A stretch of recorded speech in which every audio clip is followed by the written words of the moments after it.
శివాయ అనే మంత్రం కంటే అరుణాచల అనే మంత్రం నమశివాయ అనే మంత్రం కంటే 3 కోట్ల రెట్లు ఎక్కువైంది.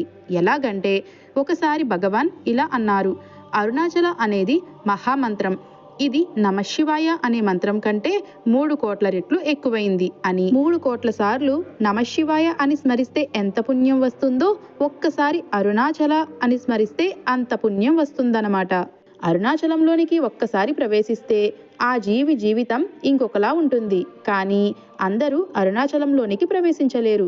అరుణాచల ప్రవేశమునకు ఈశ్వరానుగ్రహం కావాలి. అరుణాచలం అంత పరమ పావనమైనటువంటి క్షేత్రము. అరుణాచల పర్వతాన్ని స్తుతించే అత్యంత శక్తివంతమైన స్తోత్రము అరుణాచలాష్టకం. దీనిని రమణ మహర్షి రచించారు. అరుణాచలాష్టకం విన్నా చదివినా గిరి ప్రదక్షిణం చేసిన ఫలితం కలుగుతుంది. నిత్య పారాయణం వల్ల మానసిక ప్రశాంతత, ఆధ్యాత్మిక జ్ఞానం, పాప విముక్తి, మోక్ష ప్రాప్తి కలుగుతాయి.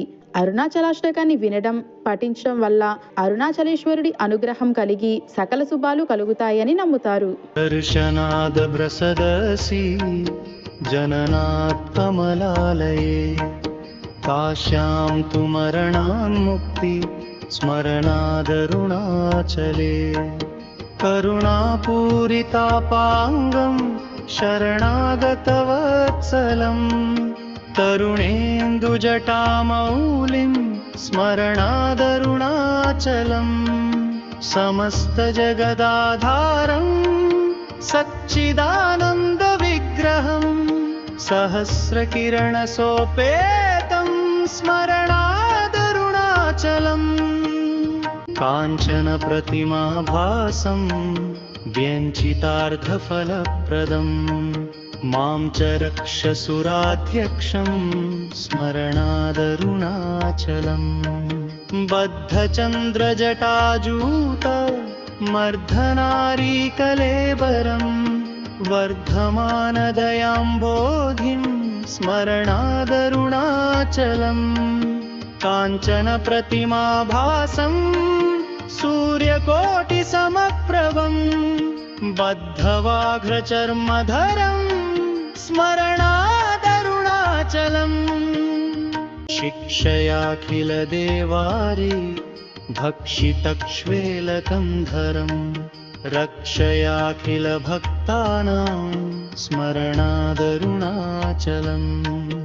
అష్టభూతి సమాయుక్తం అష్టకామఫలప్రదం శిష్టభక్తి సమాయుక్తం స్మరణాదరుణాచలం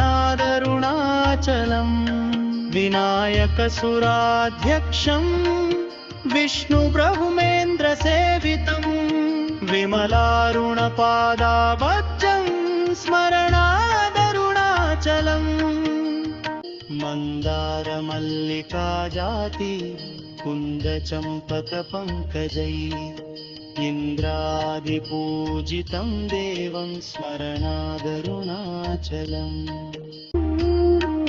సంపత్కరం పార్వతీశం సూర్యచంద్రాగ్నిలోచనం మందస్మితముఖాంభోజం స్మరణాదరుణాచలం